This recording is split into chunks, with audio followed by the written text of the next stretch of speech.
पुंडलिक विठ्ठल श्री ज्ञानदेव तुकाराम पंढरीनाथ भगवान की जय पवन सुत हनुमान की जय श्री गुरुदेव दत्त वासुदेव हरे श्री गणेश माधवी सरस्वती मंत्री प्रभु रामचंद्राय नमः संपातीने चिताचे यथार्थ सांगितली वृद्धी बुद्धी तेने वानरांची मांदी जय जय शब्दी गजत ग्रंथ करते श्री संत एकनाथ महाराज या ठिकाणी सांगतायत संपातीनं सीता शुद्धी सांगितली सीता आहे एवढा समुद्र पार करून जावा तुम्हाला सीता भेटेल असं सांगितल्यानंतर ना वानरांना आनंद वाटला मेलोनी वानरांचा भार शहाणा दावणी तोर करते झाले बबुकार सीता सुंदर सापडले सगळ्यांना आनंद वाटला सीता भेटलीच आता पत्ता लागलाय पत्ता सांगितल्याबरोबर आता जाऊन आणू याचा आनंद वंदन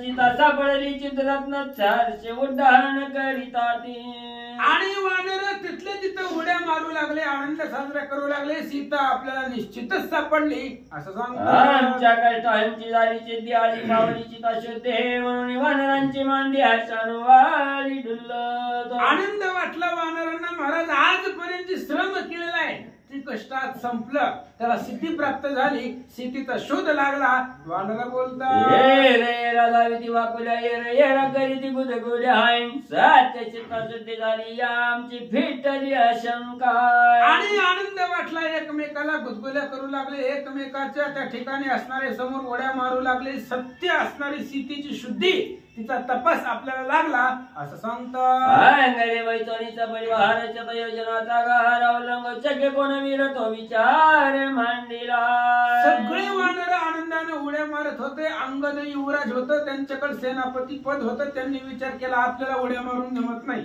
आपल्याला त्या ठिकाणी असणारे अधिकार आहे त्यामुळे सीता शुद्धी कशी करायची याचा विचार अंगद करू लागले प्रत्येक समुद्र उल्लंघनाची अर्थे कोणाची किती आहे शक्ती ते समाजती सांगावे अंगदाने एक मीटिंग घेतली सगळे आतमध्ये बोलवले आतमध्ये बोलवून सगळे जवळ बसवले आणि अंगद विचारू लागले बाबा ही समुद्र आहे सांगा कोणाची ताकद किती आहे कोणाचं उड्डाण किती आहे कोण समुद्राच्या पल्यावर जाऊ शकतं आपापली ताकद सांगा कोणी अंगाला वचनोक्ती अकरा जणांचे नापती समुद्र रंगनाच्या ते आपल्याली शक्ती सांगते अंगदाचं बोलणं ऐकलं आणि त्या असणाऱ्या सैन्यामधले 11 जण सेनापती होते बलवान आणि त्यांनी आपापली ताकद अंगदाला सांगू लागले सांगे निज निर्वाहन दशा योजनेमध्ये उड्डाण गवाक्ष बोले प्रमाणात त्यावनी द्विगुण शक्ती माझी गज नावाच्या वानराने सेनापतीने सांगितलं 10 योजन 100 योजन पैकी 10 योजन उड्डाण माझं जाईल त्याच्या पुढे आमच्यात ताकद नाही पुन्हा असणारा त्या ठिकाणी गवाक्ष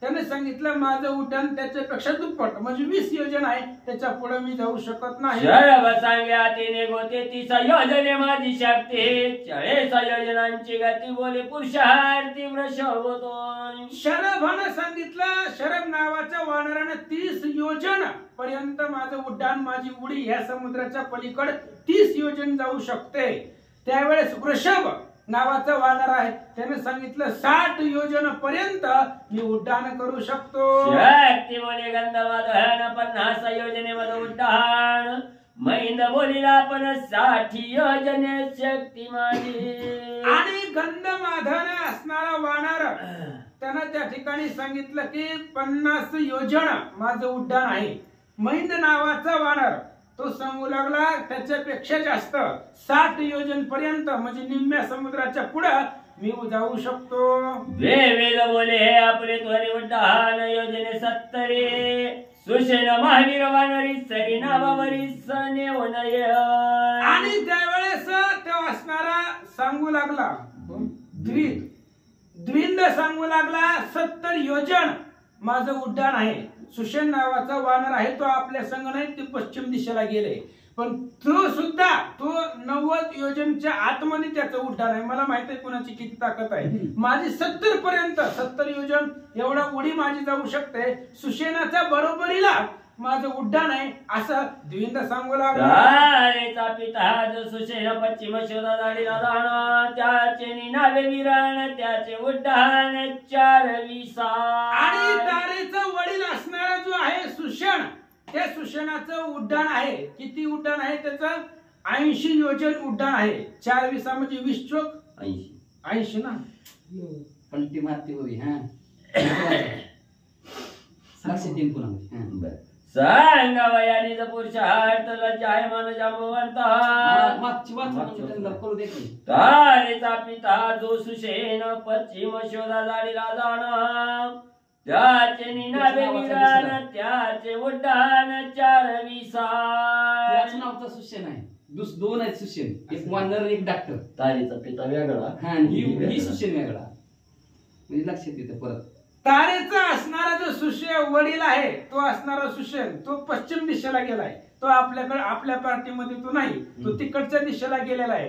आणि त्यांच्यामध्ये मी एक सुशेन होता त्याच नावाचा आणि त्याचा असणारा 80 योजन, बरोबर आहे ना, 80 योजन त्याचं असणारं उड्डाण समुद्राच्या मध्यभागी 80 योजन पल्याड जाऊ शकतं असं सांगू लागला. सांगावयाने पुरुष हातला जायमान जांबवंता चुकी न करवेची श्री रघुनाथ बळाचा घात वार्धक्य.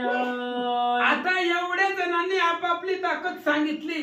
जांबुवंताला लाज वाटायला लागली. महाराज आपली ताकद काय सांगावं, आपण सगळ्यापेक्षा श्रेष्ठ आहे, आपण आजोबाच्या वयाचे आहेत ह्यांच्या, आणि आपण आपली ताकद सांगताच येत नाही एवढी आपण होती.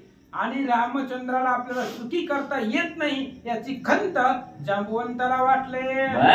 तारुण्यावस्था सते तैवानुनी सीता सते सुखे करीत श्री रघुपती गेली शक्ती वार्धक्य.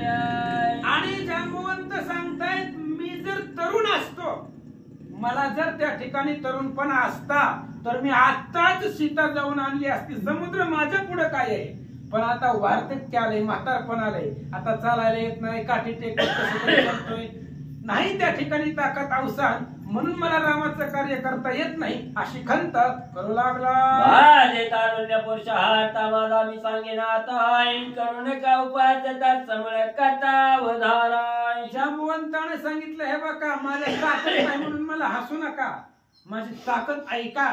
ज्या वेळेस मी तुमच्यासारखा होतो, तुमच्या एवढा मी तरुण होतो, त्यावेळेस त्या तरुणपणामध्ये काय काय आम्ही पराक्रम केले सांगतो ऐका. बळी नारायण वामन रूपी जाऊन आपण करावा या बळीचे छळन झाला आपण त्रिविक्रम.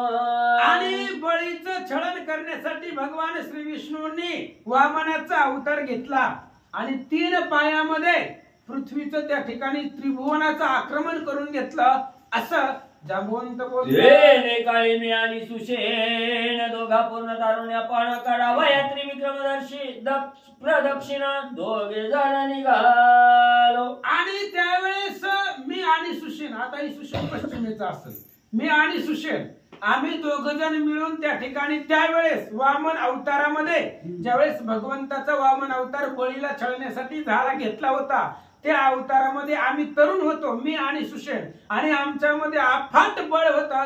तेव्हा काय झालं, वार करिता प्रदक्षिण सुशेनाची शक्ती शेन चालता मेटे वळली जाण मोर्चा पण तो पडिला. आणि पृथ्वी प्रदक्षिणा करायची असा आमचा त्या ठिकाणी नियम होता, पण होता आम्ही दोघही संगच उड्डाण केला आवेशानं. पण प्रदक्षिणा करत असताना सुशेन थकला, त्याची असणारी ताकद संपली, अंगवन क्षीण झाले. काय माझ्या अंगवन लक्षोनी त्रिविक्रम चरण पृथ्वी सैलवन कानन केले प्रदक्षिणा त्रिसप्त. आणि त्यावेळेस माझ्याकडे ताकद होती, सुशेन दमला होता, पण माझ्याकडे भरपूर ताकद होती. त्रिविक्रमाला प्रदक्षिणा करण्यासाठी मी धावत होतो, आवेशाने जात होतो. त्यावेळेस काय झालं, ते काळी माझ्या अंगावन लक्षोनी त्रिविक्रम चरण पृथ्वी सैलवन कानन केले प्रदक्षिणा त्रिसप्त. 21 वेळा पृथ्वीची प्रदक्षिणा केली होती. गिरी कंदर वन कानन हे सगळं परिभ्रमण करून 21 वेळा पृथ्वीची प्रदक्षिणा मी माझ्या बळावरती केली. जांबुवंत सांगतात 21 वेळा उच्च श्वासी करणे पृथ्वी प्रदक्षिणेशी सवेची गेलो कैलासाची महिषाशी वंदवया. जांबुवंत सांगताय तुम्ही आता हसू नका, ताकद नाही म्हणून. ताकदच सांगायला लागलोय माझी. ऐका, तरुण होतो तेव्हा 21 वेळा एका श्वासामध्ये 21 वेळा पृथ्वी प्रदक्षिणा करून लगेचच कैलासाला महादेवाच्या दर्शनाला गेलो. वेगी जाऊनी कैलासाची वंदनी अमयच्याची बळपुत्राला स्वर्गीशी इंद्रानिकाची वदवया. आणि मी लगेचच असणारे पृथ्वी प्रदक्षिणा केली. थोडासा टाइम होता अजून माझ्यापाशी, म्हणून महादेवाच्या दर्शनाला कैलासाला गेलो. त्यावेळेस झालं असं होतं, बळ नावाचा दैत्य आणि त्याचा असणारा मुलगा, तो असणारा इंद्रादिक देवांचा घात करण्यासाठी स्वर्गावरती चालून आला. बळ दैत्य माझा पिता इंद्र वनिरावची ताई, त्याचा चुड आता करीन घात इंद्राच्या. आणि तो असणारा बळपुत्र, बळ नावाचा माझा पिता, माझे वडील ह्या इंद्रानं मारलंय. आणि माझ्या पित्याचा बदला घेण्यासाठी तो बळपुत्र इंद्राला मारण्यासाठी स्वर्गावरती आला. येणे लागे दैत्य सुते मारावया इंद्राच्या पर्वत उचलली त्या कोप्या चालिलाय. आणि त्या असणाऱ्या बळपुत्रानं मोठा पर्वत घेतला, सगळे देवांना मारतो म्हणून मोठा पर्वत त्यानं उचलला आणि देव लोकांच्या इंद्राच्या दिशेनं सोडला. येणे लागे दैत्य सुते मारावया इंद्राचे पर्वत उचलून त्या कोप्यात होत चालिलाय. भरपूर राग आलेला होता त्या बळपुत्राला. त्यानं सगळी देव लोक मारावी म्हणून हातामध्ये मोठा पर्वत घेतला आणि इंद्राच्या दिशेनं धाव घेतले. इंद्रियानी झाले वज्र खाते वज्र जलोनी डावे हाते मग मारावया इंद्राच्या कोप्यात होत चालिलाय. आणि त्या असणाऱ्या बळपुत्रानं मोठा पर्वत घेतला, इंद्राच्या दिशेनं धावला. इंद्रानं वज्र सोडला, त्या बळपुत्रानं डाव्या हातात कॅच पकडलं, ती वज्र धरलं आणि तसाच पर्वत घेऊन इंद्राला मारायला निघाला. पुत्र महाबळी पर्वत जलोनी करतळी करवया इंद्राची रांगोळी क्रोधानाळी चालिला. तो असणारा बळपुत्र बलवान होता, एका हातात पर्वत होता आणि एका हातात इंद्राचं वज्र होतं, कॅच पकडलं होतं, त्यानं सोडलं होतं मारायला. आणि पर्वत झेलीत तो इंद्राला मारायला निघाला. ते कोणी गिरीवर स्वर्गी कापती चुरवर आहे तो म्या झेलीला सत्वर उडिया ती शीघ्र घातली. जांबवंत सांगतात, ऐका माझी तरुणपणामधली किती ताकद होती. त्या असणाऱ्या बळपुत्रानं पर्वत सोडला इंद्रावरती देवदेकांचा घात करायला. सगळे देव लोक घाबरले, पर्वत आला आता आपण मेलो. पण माझं महादेवाचं दर्शन झालं होतं म्हणून मी माघारी फिरलो. तो पर्वत येताना मी पाहिला आणि मी कॅच पकडत असताना माझ्या हातातनं निसटला. पर्वत जेलीला त्वरे करी तो निसटला दोई करी मग म्या धरीला जानवरी अमरपुरी वाचविली. आणि त्या बळपुत्रानं पर्वत सोडला, मी पर्वत कॅच पकडला.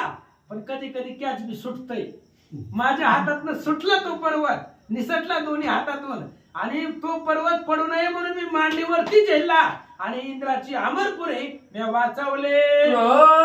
बळपुत्राशी युद्ध केले त्याशी माझे बळवत कसावीशी लगू लागवेची पळपाया. आणि पर्वत मांडीवरती झेलला, अमरपुरी वाचवली. तो लगेच बळपुत्र युद्धाला आला. माझी अफाट शक्ती होती, मी शक्तीनं त्या बळपुत्राबरोबर युद्ध केलं. माझी ताकद पाहिली, तो पळून गेला. पर्वत गाते भग्न चरण त्याने जिग्र करून उड्डाण बळपुत्राचा घेतला प्राण त्याने सुरबाण चुकावल्या. आणि माझ्या मांडीवरती पर्वत पडला, हातातून निसटला, मांडीवरती पडला. माझ्या मांडीला जखमा झाल्या तरी सुद्धा मी उड्डाण केलं. त्या बळपुत्राला पळवलं, तिथून मारलं, पळवून लावलं त्याला. त्याच्यामुळं सगळे देव लोक माझ्यावरती प्रसन्न झाले. पाचवणी भग्न चरण माझी वार्धाक्य शक्तीची नाही तरी समुद्री उड्डाण 90 योजने करीना. आणि पाय मोडला माझा त्या असणाऱ्या संग्रामामध्ये, युद्धामध्ये. पर्वत पडला मांडीवरती, पायाला इजा झाली, भग्न झालं ते त्याच्यामुळं. आणि आता म्हातारपण आलंय, किती दिवस आयुष्य, कवाय वामन अवतार कवाय. त्याच्यापासून तारुण्य होतं, राम अवतारामध्ये म्हातारा झालोय, ताकद नाही होती माझ्याकडे पण आता नाहीये. म्हणून सीताशुद्धी मला उड्डाण करता येत नाही, जांबवंत बोलता. हा बोलीला आपण समुद्र माझी उड्डाण 97 योजने करीन जाण त्यावरी त्राण मज नाही. 100 योजनचा समुद्र आहे, बाकीच्यांनी आपापली सांगितली 30, 40, 50, 60, 80. जांबुवंत म्हणले एवढे अवस्था असून सुद्धा 90 योजन पर्यंत म्हणजे उगाच समुद्राच्या पैल तिळाला चिटकायला जातोय. एवढं उड्डाण मी करण तेवढ्यामध्ये निळ विश्वकर्माचा मुलगा आहे नळ, आणि तो असणारा नळ सांगू लागला 97 योजन, फक्त 3च योजन कमी पल्यार राहिला. 97 योजन उड्डाण मी या समुद्रावर करू शकतो. नीळ बोलिला वचन यज्ञ उड्डाण शत योजना करीन समुद्र उल्लंघन हे अंगवन पै माझी. आणि त्यावेळेस नीळ नावाच्या वानराने सांगितलं आहे बघा, एकाच उडीमध्ये 100 योजन समुद्राच्या पलीकड जाऊ शकतोय. पलीकड त्या ठिकाणी जाईल, सीताशुद्धी करील. पण ऐका, वाली सुत राजकुमार अंगद जो कमावीर समुद्र उल्लंघन प्रकार निजलेला रे सांगता. आणि 11 सेनापतींनी आपापली ताकद सांगितली. एवढ्या अंतरावरती आमची उडी जाऊ शकते. तेवढ्या वेळामध्ये सगळे असणाऱ्या वानरांचा सेनापती किष्किंधेचा युवराज अंगदानं आपली ताकद सांगायला सुरुवात केली. अंगदाची ताकद ऐका. योजनेचा अब्दी लंघन एक उड्डाणे करीन जाणे पुढे ती या वया लागी जाण्यास संदेह पण मती माझी. अंगदजी सांगतायत तुम्ही त्रास घेऊ नका, मी एकाच उडीमध्ये 100 योजन समुद्राच्या पलीकडे जाऊ शकतोय. आता एवढ्या एकाच उडीमध्ये एवढ्या लांब जाणं शक्य आहे, पण महागाडी येण्याची गॅरंटी नाही. एवढ्या लांब जातोय पण येतोय का नाही माझ्या मलाच भरोसा नाहीये असं अंगदाजी बोलतात. ते उड्डाणे उठा उठी जाईन समुद्र परत तेथे आले राक्षसासाठी युद्ध निधने ती होय नव्हे. आणि एकाच उडीमध्ये 100 योजन समुद्र पार करून पुढे जाईल, समुद्राच्या पलीकडे लंकेमध्ये प्रवेश करील. पण उड्डाण करत असताना माझी ताकद क्षीण होईल. जर लंकेतून कोट्यावधी राक्षस आली तर त्यांच्या बरोबर मला युद्ध करता येणार नाही. माझ्या अंगी बाळपण नाही निवडली अंगवण तरी स्मरणी श्रीरामचरण सीता साधीन क्षण मात्र. आणि अंगदजी सांगतायत मी तुमच्या सगळ्यापेक्षा लहान आहे. युवराज आहे तो लहान होता, त्याच्यामुळं अजून ताकद निवडली जाणार नाही, सांगता येणार नाही किती आहे. त्याच्यामुळं जाईन लंकेमध्ये रामनामाच्या प्रतापानं सीतेची शुद्धी करील, राक्षसांना मारील असं अंगदजी बोलतात. करिता रामनामात मरण राक्षस बापुनी ती कोण आहे कायचा बळीयाळ रावण सीतानी निमेषार्ध.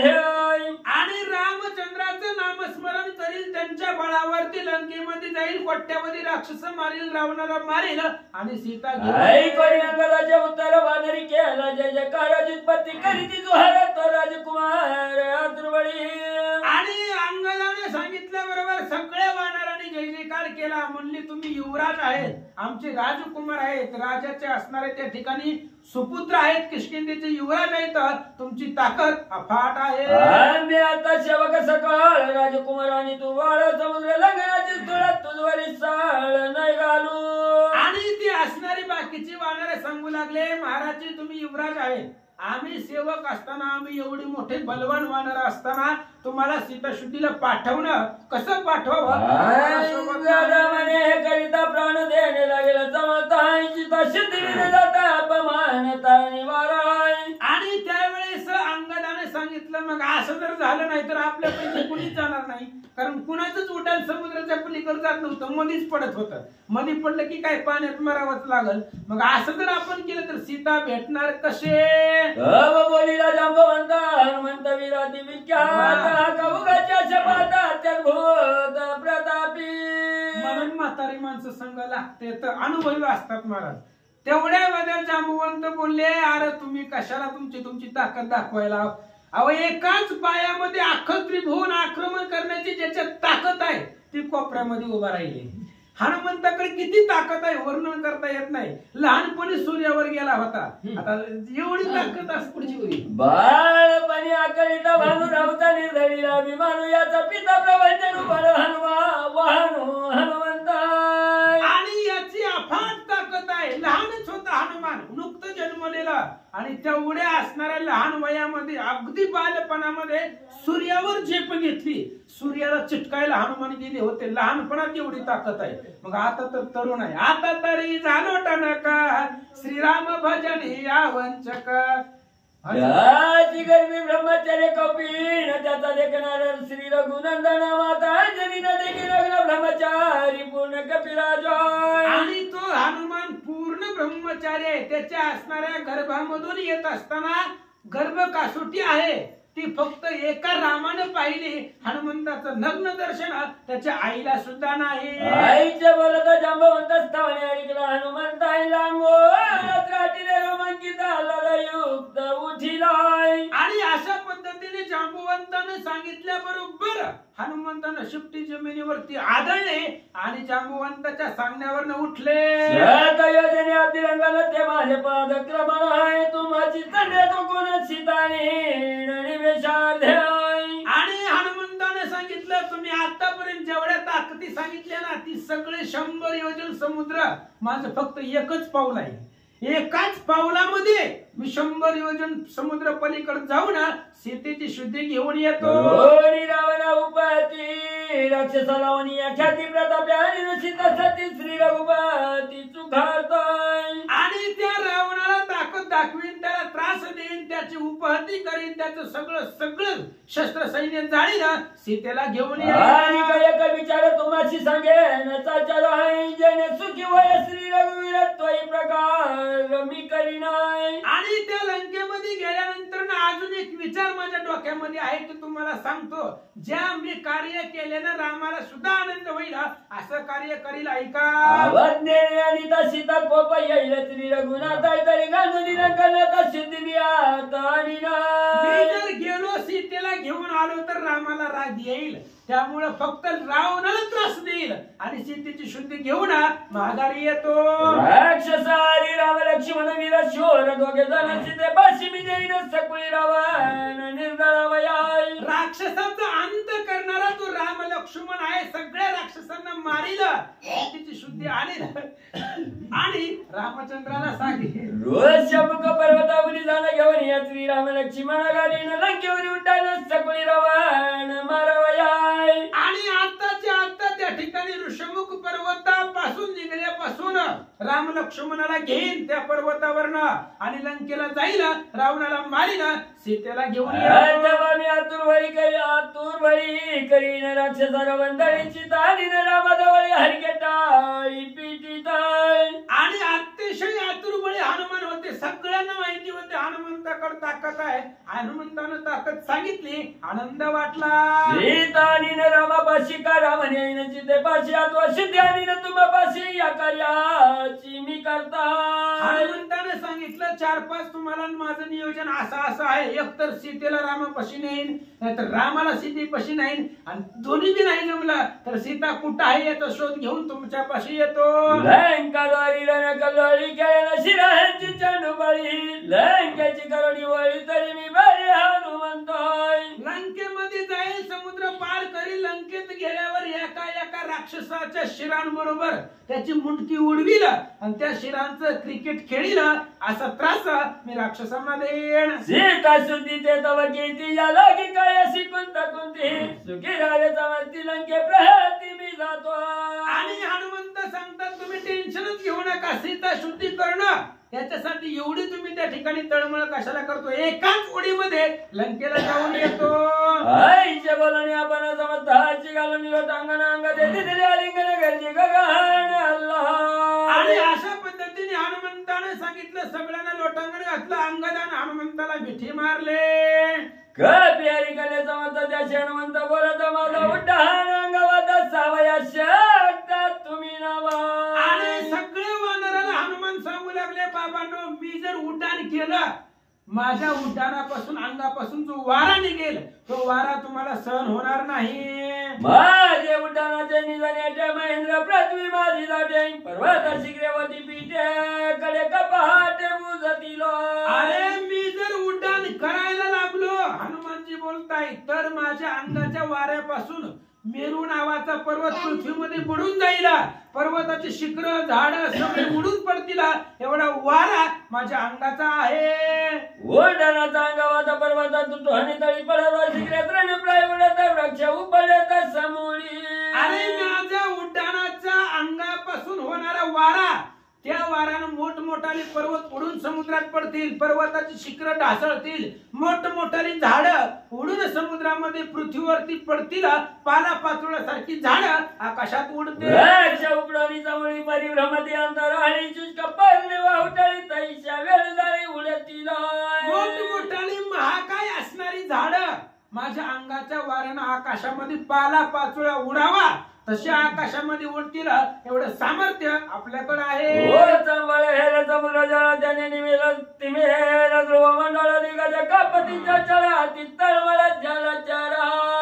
आणि मी जर उड्डाण केलं आणि माझ्या अंगापासून जर वारा सुटला तर त्या वाऱ्याने समुद्राचं पाणी ध्रुवमंडळ आकाशापर्यंत सत्य लोकांपर्यंत जाईल, सगळे असणारे दिग्गज देवदानव गंधर्व थरथर कापतील. हनुमंत बोलतात माताचे निघाल्या व्हायचं ती वेगांची दांतोऱ्या समुद्र गडगडन विचार्या येतील चार काळी काळा. अंगाच्या वाऱ्यानं अंगापासून निर्माण झालेला वारा, तो वाराला पाहून कळी काळाच्या अंगाला काटा फुटेल, कळी काळ सुद्धा थरथर थरथर कापाल, सगळे असणारे समुद्रात सुद्धा त्या ठिकाणी भयभीत होईल.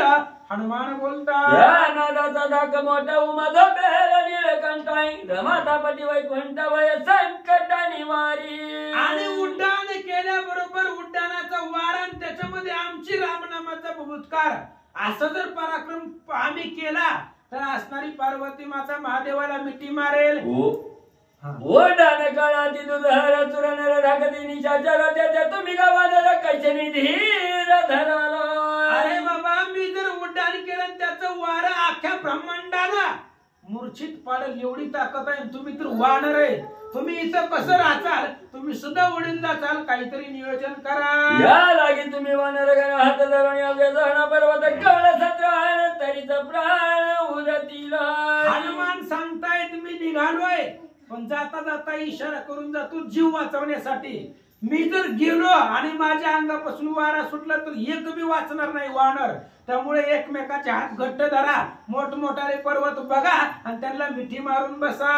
दक्षिणेच्या पर्वताकडे तुटणी पडती झडाले तो मिळावे उत्तरेकडे येऊन गाड्या सुनी नाही. आणि माझं उड्डाण दक्षिण दिशेला जाणार आहे. पुढं दक्षिणेचे जे पर्वत आहेत ते पर्वत तुटणार आहे, ते पर्वत तुटून समुद्रामध्ये पडतील. त्यामुळे तुम्ही उत्तर दिशेचे पर्वत बघा आणि त्याला कवटाळून बसा. जय श्रीरामाचा बाण त्याच्या करीन उड्डाण लंकेवादी प्रथम कंदन भुवनी जाण मी करीना.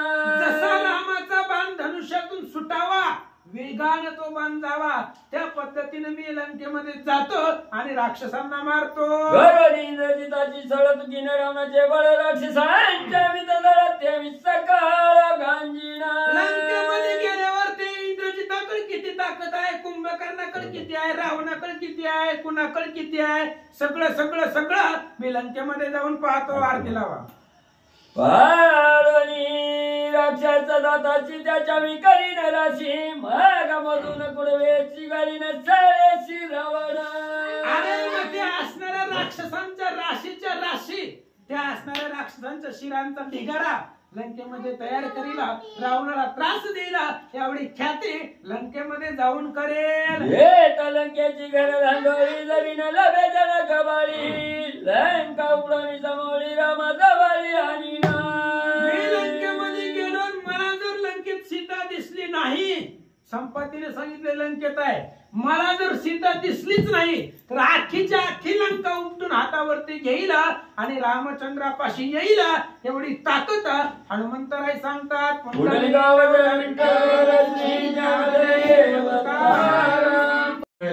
श्री गुरुदेव दत्त वासुदेव हरी. काय करा पटापटा घेऊन घ्या.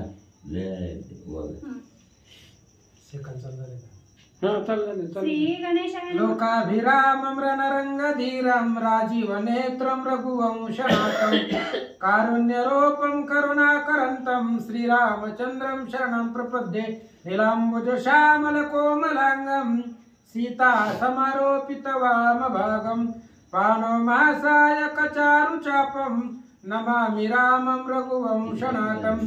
आता जैसा ऐसी तैसिया नमो तुझे श्रीराम राया, तुझे कृपे रघुवऱ्या स्तुते वदावया सामर्थ्य पुंडली कवरधारी विठ्ठल श्री ज्ञानदेव तुकाराम पंढरीनाथ भगवान की जय। कपिवर्य महारुद्र हनुमान की जय। श्री गणेशाय नमः, श्री सरस्वते नमः, श्री प्रभु रामचंद्राय नमः। ऐसे हनुमंताचे वचन ऐकोनिया वानरगण, हर्ष वंदिले त्याचे चरण, जय विमुरत गण इंद्रासी। कथेचं अनुसंधान ग्रंथ करते श्री संत एकनाथ महाराज या ठिकाणी सांगतायत हनुमंताचं बोलणं असं ऐकलं. कसं ऐकलं? हनुमान म्हणला मी आता लंकेला जातो, सीता शुद्धी करतो, सीतेचा शोध घेऊन माघारी येतो. असं ऐकल्याबरोबर वानराला आनंद वाटला. इंद्राचं बोलणं ऐकल्यावर त्याच्या असणाऱ्या मरुदगणाला देवलोकाला जेवढा आनंद होतो तेवढा आनंद हनुमंताच्या बोलण्याने वानरांना झाला. श्रीराम स्मरण लीला त्याची सुमनांच्या माळा, वानरी विचित्र घातल्या गळा, वनी वनमाळा शोभता. आणि हनुमंताचं बोलणं ऐकलं वानरांना आनंद वाटला. आपल्या गळ्यामध्ये फुलांचा हार घातला हनुमंतानं, पण कसा घातला? रामचंद्राच्या स्मरणाचे शब्द, त्यांच्या कीर्तीचे शब्द आणि त्या शब्दांच्या फुलांचा हार वानराच्या गळ्यामध्ये हनुमंतानं घातला असं नाथ महाराज सांगतात. परिवाराला वानर बारी, इंद्र समान ज्याची दोरी, त्या चढला महेंद्रगिरी, लंकापुरी लक्षोनी. आणि हनुमंत तयार झाले. जांबवंताने सांगितलं जावा. जावा म्हटल्याबरोबर हनुमंतानं म्हणलं आता उशीर लावायचा नाही. आधीच महिना गेला त्या विवरामध्ये, खाण्यापिण्यात महिना गेला कळलंच नाही. त्याच्यामुळं महेंद्र नावाचा पर्वत आहे आणि इंद्राचा असणारा अमरावती समान तो असणारा पर्वत बलाढ्य, त्या पर्वतावरती हनुमंत चढले. लंकेची दिशा लक्षात घेतली, निघाले. करोनिया श्रीराम स्मरण, देवोनी वानरा आलिंगन, करावयासी उड्डाण आल्हादपूर्ण हनुमंता. हनुमंताने श्रीरामचंद्राचं स्मरण केलं, हृदयामध्ये रामाची मूर्ती आठवली, भगवंताचा नाम उच्चार केला. वानरांना आलिंगन दिलं, सांगितलं शांत बसा, निवांत बसा. मी माघारी येईपर्यंत इथून हालायचं नाही, कुठेही जायचं नाहीये. मी असणाऱ्या लंकेमध्ये जातो. म्हणून पर्वतावरती हनुमंतराय चढले.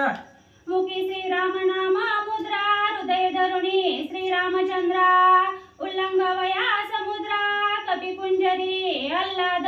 हनुमंताला आनंद होता महाराज. रामचंद्राने दिलेली जी अंगठी होती ती असणारी अंगठी राम नामांकित होती आणि ती अंगठी मुखामध्ये होती. त्यामुळे मुखामध्ये रामाची मुद्रा आहे, राम नामांकित मुद्रा आहे. हृदयामध्ये रामचंद्राची मूर्ती आहे, श्रीरामांचं प्रेम आहे. मुखामध्ये सदलित रामाचं नाव आहे आणि रामाचंच कार्य करण्यासाठी हनुमंताला आनंद वाटला. पाहता निज भाऊचे त्राण, अंगाले निज स्फुरण, लागोनी त्राहिता जाण, रोमांच पूर्ण धडकते. हनुमंतानं स्वतःच्या बळाची त्या ठिकाणी असणारे सर्वांग लक्षण पाहिलं. अंगावरती रोमांच उभा राहिले. लंकेला जायचं स्फुरण आलं हनुमंताला. 100 पटीनं ताकद आपली त्या ठिकाणी वाढली गेली. आणि काय करतात? उच्चा दळता बळी, शिळा शिखरा झाली रांगोळी, वृक्ष मिळाले पळे धुळी, पुष्पी फळी समवेता.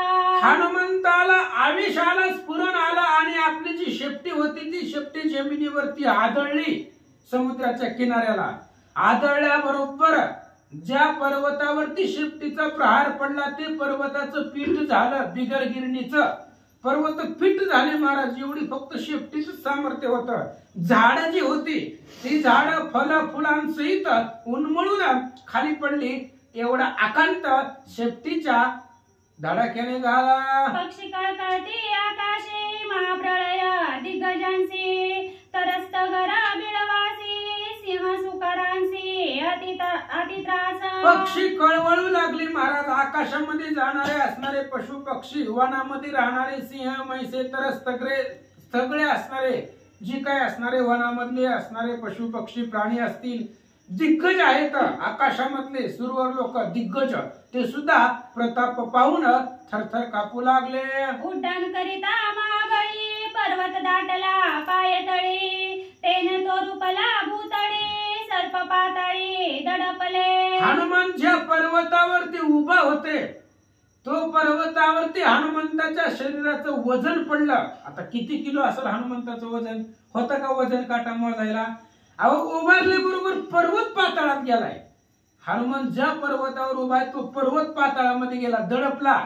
आणि पाताळामध्ये कोण आहेत? नाग लोक आहेत, सर्प लोक आहेत. ते सर्प दाबले, वरनं भार पडला तोंडावरती, मस्तकावरती. त्यामुळे मुखातून विषाच्या गरळा बाहेर पडू लागल्या. अर्ध सर्प दडपता एक बाहेर काढून या मुख सक्रोध वमिता पैरिखा शिळा निषेक भस्म होती. साप आहेत महाराज. सापाचं विष भयंकर असतं. एक एक साप पाणी सुद्धा मागू देत नाही, खतरनाक असतो. आणि ते असणारी सापाला वज झालं. हनुमंतानं पर्वत दाबला खाली पाताळामध्ये. पर्वताचा असणारा पर्वत दडपला पृथ्वीमध्ये आणि सापाच्या असणाऱ्या मस्तकावर भार पडला. तोंड दाबलं सापाचं, त्याच्यामधून विष बाहेर पडला. ज्या ज्या दगडावरती सापाचं विष पडलं ती दगड जळून गेली. एवढं विष त्या सापाचं तोंडातून बाहेर पडू लागलं. जैसी उभारली छत्रे सर्पपणा तडाकारे अर्ध दडपली शरीरे फुफुतकारे गरजती. छत्री, आपण छत्र, डोक्यावरती छत्र धरावं तशी असणारी सापाची फण्या होत्या. अनेक पंचमुखी शतमुखी असं असणाऱ्या हजारो मुखी साप होते पाताळामध्ये. आणि त्यांच्या असणाऱ्या फण्या त्या ठिकाणी असणाऱ्या छत्रासारख्या दिसू लागल्या. तेही त्या असणाऱ्या पर्वतानं दाबल्या. सर्पी वमिता पैगरळा उठती अग्नीचे कल्लोळ. विकसरली सकळ अतिविकळ तळमळती. आणि साप तोंडामधून विष बाहेर पाडू लागले. तोंड त्यांचं असणारं मस्तक दाबलं. त्याच्यामुळं सगळे असणारे विषाच्या गरळा विष बाहेर पडू लागलं. त्या विषानं अग्नीचा कल्लोळ, विष जर पडलं तर अग्नी लागत होता, एवढं विष सापाचं बाहेर पडू लागलं. पर्वती दिव्य औषधी अनेक दाटल्या स्रवती पियुक चोका तोरस लागताची देखा निशक विख निमाले. आणि पर्वतावरती औषधी होत्या. हनुमान ज्या पर्वतावरती उभा होते महेंद्र पर्वत, त्या पर्वतावरती औषधी होत्या. औषधी म्हणजे संजीवनी म्हणा. आणि हनुमंतानं पर्वत दाबला, त्या औषधीमधून रस निघाला, अमृत. आणि ते अमृत खाली पडलं. जिथं जिथं सापाचं विष होतं ते सगळे विष संपलं असं सांगतात. बारे दडपला पर्वतू श्वेतपीत रक्तधातू धारावरती पैस्त्रवतू तेने शोभातू गिरिराज. आणि पर्वत शोभिवंत दिसू लागला. तो असणारा भारानं वजन पर्वत दडपला, खाली दाबला गेला. त्या असणाऱ्या पर्वतावरती वेगवेगळ्या प्रकारच्या पिवळ्या, लाल अशा असणाऱ्या काही औषधी होत्या. त्याच्यामधून असणार त्या औषधी बाहेर पडल्या. त्यामुळे तो पर्वत शोभिवंत दिसू लागला. वामन झाला त्रिविक्रम तैसा वाढला तो वानरोत्तम द्रढ धरिला क्रम पराक्रम स्वामी कार्या. रामचंद्राचा कार्य करण्यासाठी पराक्रम दाखवायचा म्हणून हनुमान वाढला, अफाट वाढला महाराज. आणि वाढल्यामुळे वामन अवतार, भगवंतानी वामनांचा अवतार घेतला बळीला छळण्यासाठी. 3 पावलामध्ये पृथ्वी आक्रमण करायची होती, एकाच पावलात आटवून टाकली होती. मग दुसरा पाऊल कुठे ठेवायचा? जसं भगवंताने वेश धारण केला होता तसाच वेश तेवढंच असणार आपलं शरीर हनुमंतानं वाढवलं. पर्वणी वाढे जेवी समुद्र तैसा वाढीला कपिंद्र तेने दचकला काळाग्निरुद्र तैसा ऐसा भ्यासुर भासत. आणि हनुमंतानं वाढला महाराज. वाढता वाढता वाढे भेदिले शून्य मंडळा. अफाट वाढला. समुद्र वाढावा पर्वणीच्या काळामध्ये, तशा पद्धतीने त्या ठिकाणी हनुमंत वाढले. विक्राळ भीमरूप हनुमंतानं धारण केलं. कळी काळाच्या अंगावरती शहारे आले एवढं स्वरूप हनुमंताचं दिसू लागलं. समुद्र लंघन पाहू आले ब्रह्मादिक सुरवर दाटले अनेक सिद्ध गुवाक गंधर्व. आणि समुद्र उल्लंघन हनुमान कसा करणार आहे ते असणाऱ्या पाहण्यासाठी सगळे त्या ठिकाणी देवलोक, गण, गंधर्व, यक्ष, किन्नर, सुर, असुर दानव मानव सगळे हनुमंताचा प्रताप समुद्रावरून कसं पलीकडे जातोय ते पाहण्यासाठी आले म्हणतात. नाना परीच्या विमान पंक्ती नदी दाटल्या नेनो किती कैसा कैसा उडेल मारुती पावया समजता आल्हाद.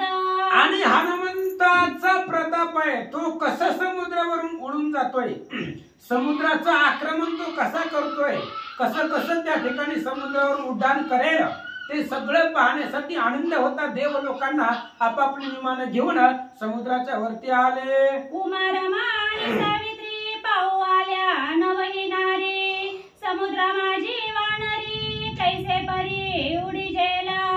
मग उमा आहे, उमा म्हणजे भगवान शंकराची पत्नी, रमा आहे भगवान श्री विष्णूची पत्नी आणि सावित्री ब्रह्मदेवाची पत्नी, तिघी बी आल्या. बघू म्हणले हनुमंत कसं समुद्रावरून उड्डाण करतोय. त्या तिघीं समवेत नवही असणाऱ्या पतिव्रता सती तो पराक्रम पाहण्यासाठी आल्या म्हणतात.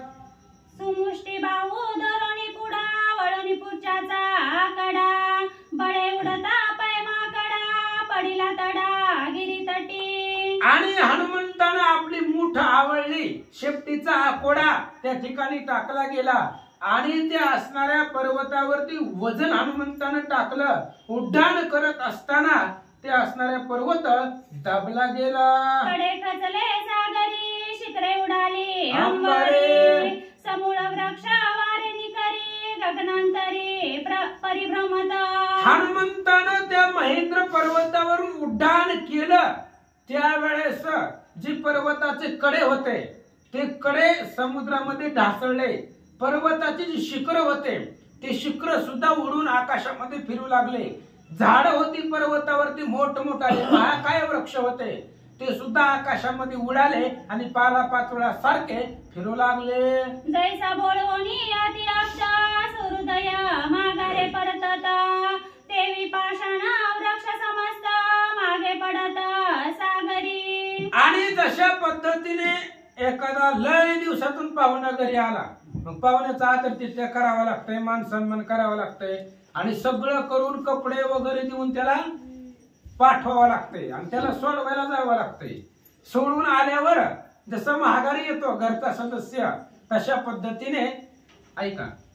विकट वानरे दिदली हाका दुमदुमले तिन्ही लोक गळी काळे घेतला दाका सुरशाशंक विमानी. आणि हनुमंताने उड्डाण केल्याबरोबर जी काही देवलोक विमानामध्ये बसून बघायला आलेली होती हनुमंत कसा उडतोय ते पाहण्यासाठी आल्यानंतर साशंकित झाली. त्यांच्या मनामध्ये सुद्धा शंका आली असं या ठिकाणी सांगतात. जाणूनी पवनाची शक्ती उल्लंघोनी मनोगती लंका लक्षणी मारुती शीघ्र गती निघाला.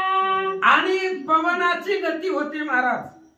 वाऱ्याचा जसा वेग आहे ती जाणलं हनुमंतानं आणि लहानपणाचा पराक्रम आहे. ज्यावेळेस सूर्यावर झेप घेतली होती त्यावेळेस वाऱ्यानं पकडायचा प्रयत्न केला होता, मग लहानपणी वाऱ्याला सापडला नाही, म्हणजे वाऱ्याला सुद्धा माग टाकून त्याच्या पुढचा वेग हनुमंतानं पकडला, लंकेला लक्ष्य केलं आणि लंकेमध्ये जाण्यासाठी वेगानं हनुमंतानं उड्डाण केलं. वेगे उडता वानर क्षोभे खवळला सागर तेने भुलले जलचर एर एर झोंबती. आणि हनुमंताचं उड्डाण वेगानं निघालं महाराज. त्याच्यापासून वारा एवढा निर्माण झाला, पवन समुद्राचं पाणी उसळलं, पाण्यामध्ये जलचर होते ते जलचर सुद्धा डगमगले, त्यांनाही जीव मात्राला आकांत वाटला. अंगवाते मारुती कुंटली रविचंद्राची गती ग्रह नक्षत्रे डळमळती निजात्मगती कुंटली. आणि हनुमंताच्या अंगापासून निर्माण झालेलं वारं भयंकर चक्रीवादळापेक्षा सुद्धा भयंकर वारं होतं.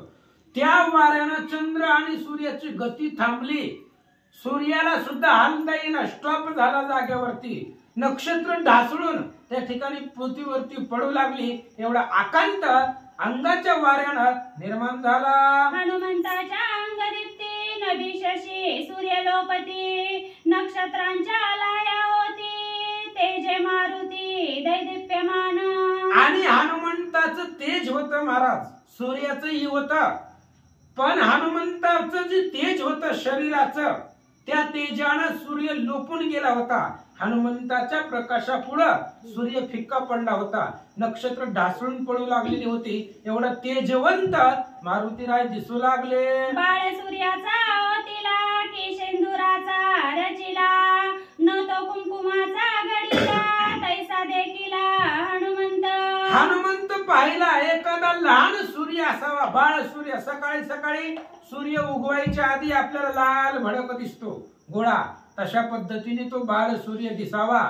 किंवा एखाद्या पर्वतावरती सिंदूर वतावा, तो पर्वत लाल भडक दिसतो, धगधगीत दिसतो, आरक्त दिसतो. तसे हनुमंत दिसू लागले. हनुमंताच्या अंग प्रभा नभत्व लोपत आहे नभा, दिव्य तेजाचा निज गाभा तैसी शोभा शोभत. हनुमंताच्या अंगाच्या उजेडानं आकाश सुद्धा लोपून गेलं. आकाशामध्ये सुद्धा हनुमंताचं तेज त्या ठिकाणी मावाना गेलं.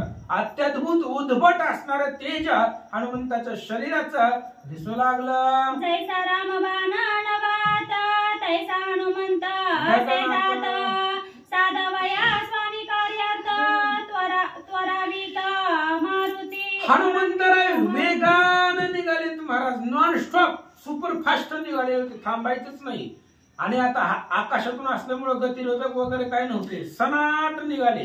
जसा आकाशामध्ये हनुमंत रामचंद्राचा बाण असावा, बाण किती वेगाने जातो त्या पद्धतीने हनुमंत सुपर फास्ट लंकेच्या दिशेने समुद्रावरून निघाले.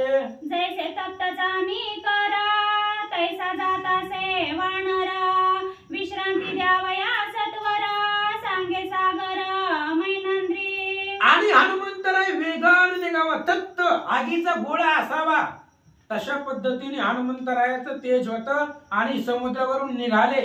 समुद्रानं बघितलं हनुमान चाललाय, राम भक्त चाललाय. मग लगेच समुद्रानं ऑर्डर केली, मैनाक नावाचा पर्वत, आणि त्या पर्वताला सांगितलं राम भक्त चालले, त्यांना बसायला, त्यांना विश्रांतीसाठी तुम्ही जरा पाण्याच्या बाहेर निघा आणि हनुमंताला बसण्यासाठी थोड्या वेळ त्यांना विश्रांती द्या, असं पर्वताला समुद्र बोलतो. मी सागराचा स्थापित सूर्यवंशाचा नित्यांकित, त्वरेने जातासे हनुमंत राम कार्यार्थ सदावया. आणि समुद्र सांगतोय ह्या ज्या कार्यासाठी हनुमान चाललाय तो राम सूर्यवंशातला आहे. आणि माझी जी इथं स्थापना केली ती सूर्यवंशातल्या सगर राजाने केलेली आहे, म्हणून त्याला सागर म्हणतायत. आणि त्या असणाऱ्या सूर्यवंशातल्या राजानेच माझी स्थापना केली. त्या सूर्यवंशातले आपले उपकार आहेत, त्याच्यासाठी राम कार्याला हातभार म्हणून तुम्ही पर्वत पाण्याच्या बाहेर निघा आणि हनुमंताला बसायला विश्रांती द्या, असं मैनाकाला समुद्र बोलतो. मज पूज्यता सूर्यवंशी साह्य व्हावे हनुमंतासी, विसावा द्यावया वानरासी अति त्वरेसी भागाला. आणि समुद्र मैनाकाला सांगू लागला सूर्यवंशामध्ये रामचंद्राला राम कार्याला हनुमंताला साह्य म्हणून तुम्ही हनुमंताला विश्रांती द्या. 100 योजन समुद्र उल्लंघन एवढं काय सोपं नाहीये, खूप अंतर आहे. आणि जर हनुमंतरायाचा दम भरला तर पाण्यामध्ये पडू शकते. त्याच्यामुळं त्यांना विश्रांतीसाठी म्हणून तुम्ही पाण्याच्या बाहेर निघा, असं समुद्र बोलू लागला.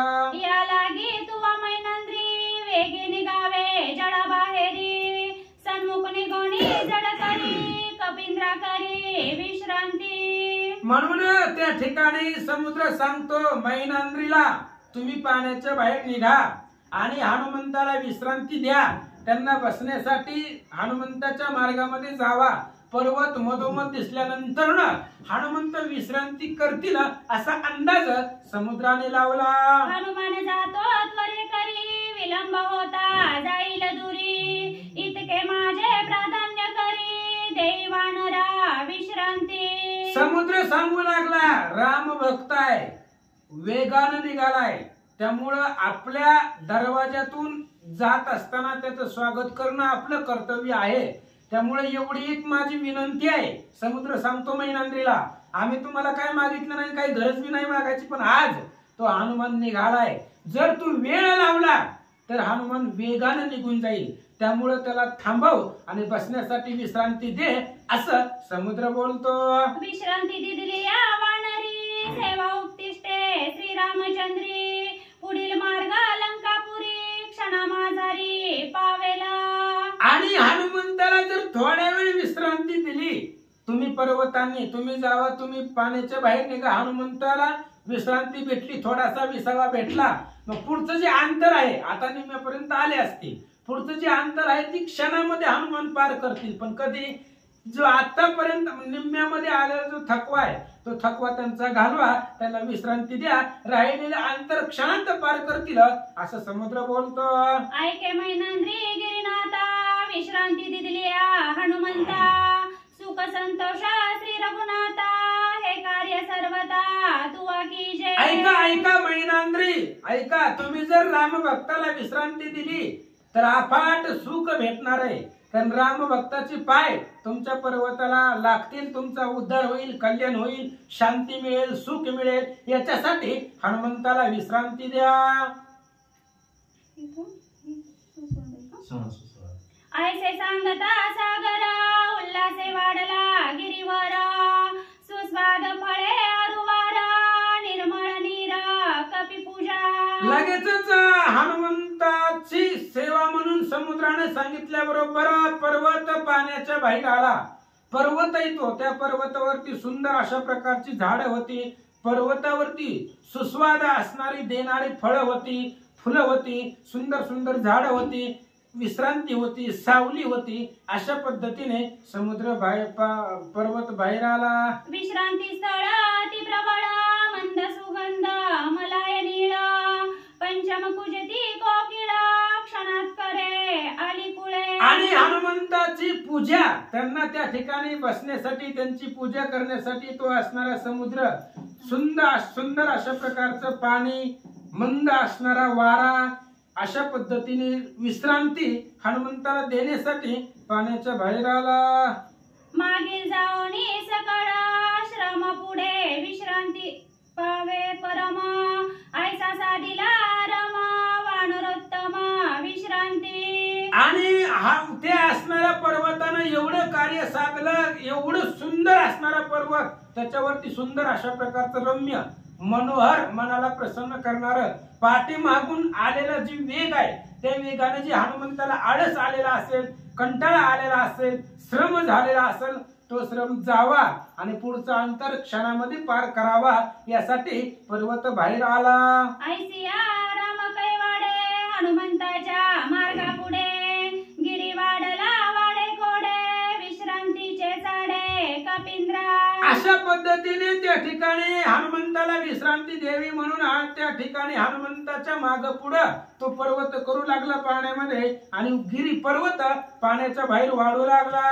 वाढला दे कोणी पर्वत, उंच उडाला हनुमंत, गिरी वाढला मार्ग रोधित, त्याउणी हनुमंत उंचावला. हनुमान निघालेत महाराज समुद्रावरून, आणि जात असताना पाण्यातून पर्वत बाहेर आला. जसा जसा पर्वत वाढल तसं तसं हनुमान वाढायला लागले, आकाशामध्ये वर वर जाऊ लागले. हनुमंताला वाटायला अडथळा आहे, विनाकारण आपण चाललोय तर आपल्याला आडवं यायला लागले, म्हणून जसं जसं पर्वत उंच वाढेल तसं तसं हनुमान आकाशामध्ये वाढू लागले. हनुमान जसे वाढायले तसं खालना पर्वत वाढू लागला. जव पर्वत वरती वाढे, तव तव मारुती गगनी चढे, श्रमण बाधी तयाकडे, विश्रांती चाडे उदास. आणि जेव्हा जसा जसा पर्वत पाण्याच्या बाहेर वाढू लागला उंच, तशा तशा पद्धतीने हनुमानही वाढू लागले, वर वर जाऊ लागले. आकाशाला टेकले हनुमंतरायाचं उड्डाण, आणि आकाशामधून पुन्हा असणारे उड्डाण करू लागले. एवढं करत असताना हनुमंताला श्रम कंटाळा अजिबात नव्हता. नवी चढला योजना शत, द्विगुण वाढला पर्वत, हनुमंत चढला 500, गिरी 700 वाढला. आणि हनुमान आकाशामध्ये गेले, 100 योजन वरती हनुमान गेले आकाशामध्ये. पर्वत त्याच्यापेक्षा त्या ठिकाणी दुप्पट वाढला, 200 योजन वाढला. हनुमान 500 योजन वरती गेले, आणि पुन्हा असणारा 700 योजन पर्वत वाढू लागला. अशी दोघाची वरचढ होऊ लागली. हनुमान चढला सहस्रवरी, खडकाची वाढला गिरी कपी चढला तयाही वरी समुद्र परपारी जावया. हनुमंताला उल्हास होता. कधी लंकेमध्ये जातोय आणि मातेची भेट घेतोय, त्यांचं दर्शन घेतोय, हा उल्हास होता. त्यामुळे हनुमान 100 योजन वरती वाढले आकाशामध्ये. पर्वत तेवढाच वाढला. पर्वत म्हणला ह्याच्यावर आपल्याला जाता येत नाही, कुठवर वाढायचं, हे कुठं बी ध्रुव मंडळापर्यंत जाईल, ह्याला काय आता ह्याच्यापेक्षा आपल्याला जास्त वाढता येत नाही. 1000 योजन पर्वत वाढला, तिथं स्थिरावला.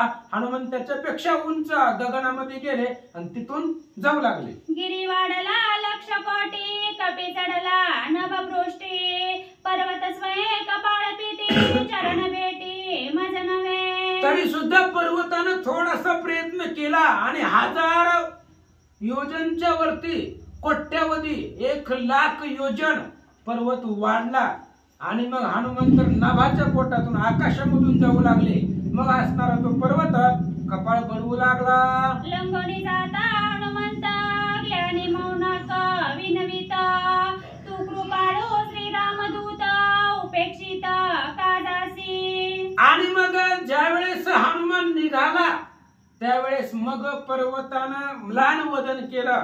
दुःख झालं पर्वताला आणि दीन वदनानं पर्वत हनुमंताला बोलू लागला, महाराज चालला तर आमच्या घरी चहा पाणी करून जावा. कोण तुम्हाला बोलवलं पण आम्ही आमंत्रण देतोय, या म्हणले. आमच्या असणाऱ्या थोडीशी आमची सेवा घडावी, तुमच्या सेवा आमच्या हातामधून घडावी म्हणून आमची तळमळ आहे, असं तो महिना हनुमंताला बोलू लागला. तुझा लागली आचरण मी होईन अति पावन या लागी मी वाढलो गाजान नाही अभिमान तुझसी मजा. आणि पर्वताने सांगितलं, हनुमंतराया आपली तुमची काही शर्यत लागलेली नाही, स्पर्धा लागलेली नाही, काही नाही. तुमच्या बळाची तुलना आम्ही मशक आहे बापुडे. तुमचं बळ कुठं आमचं कुठं, फक्त तुमचं पाय आमच्या शरीराला लागावं. ह्या पर्वतावरती तुमचं चरण, पायाचा चरण जरी लागलं तरी सुद्धा आमचा उद्धार होईल या आशेनं मी वाढत होतो, असं पर्वत बोलू लागला. सागरे सांगितले मज प्रती हनुमंता पूजावे अतिथी या लागी आलो मी तुझ प्रती द्यावया विश्रांती राम भक्ता. आणि हनुमंता समुद्राची आज्ञा होती की तू जावं आणि हनुमंताचं स्वागत करावं, हनुमंताची पूजा करावी. कारण हनुमान राम भक्त आहे आणि अतिथी आहे आपल्यासाठी. त्यामुळे आपल्या इथं आलेला आहे, त्यामुळे त्याचा मान सन्मान पूजा करा, ही समुद्राची आज्ञा होती. म्हणून मी पाण्याच्या बाहेर आलो, असं पर्वत बोलू लागला. सगळे स्थापिला साचार या लागी नावे तो सागर तू ही सूर्यवंशीचा किंकर आम्ही समग्र दास तुझे.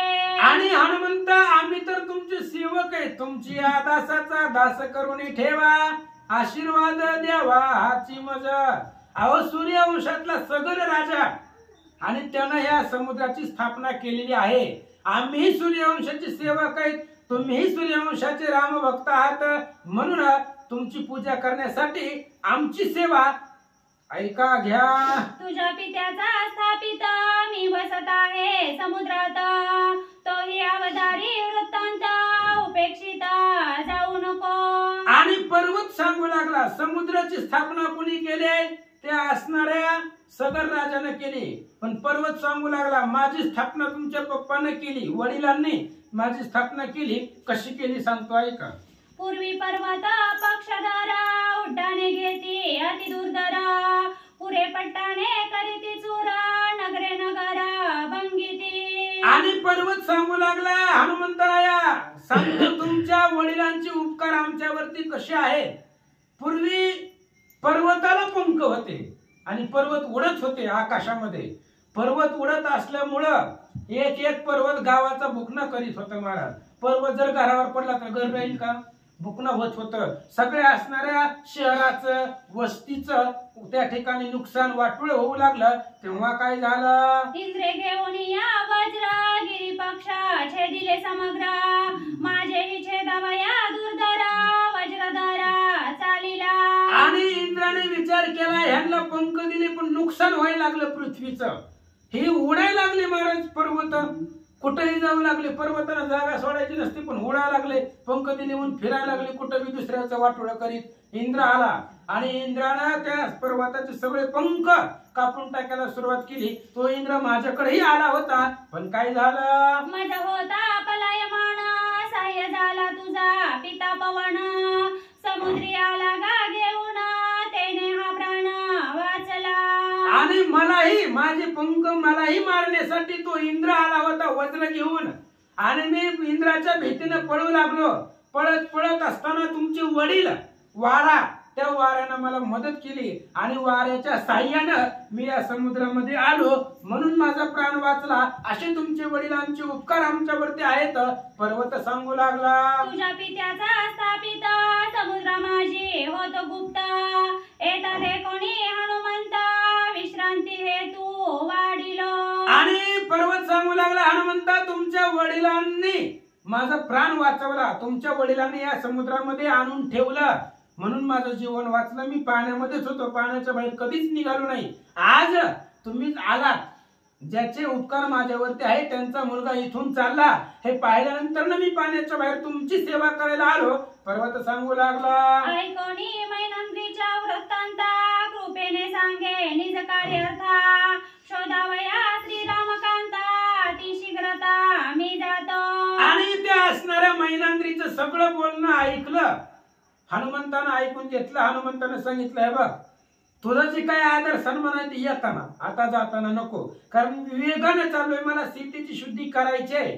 सीता शुद्धी केल्याशिवाय मला कुठल्याच प्रकारचं सुख समाधान भेटणार नाही, त्यामुळं मी वेगाने निघालो. हनुमान सांगतात, आधी असावी विश्रामता, मग घ्यावी विश्रांतता. नामस्मरणे श्री रघुनाथा, श्रमावस्था मज नाही. आणि आधी विश्राम, अंत करणारा समाधान विश्राम असावं, मग विश्रांती शरीराला असावी.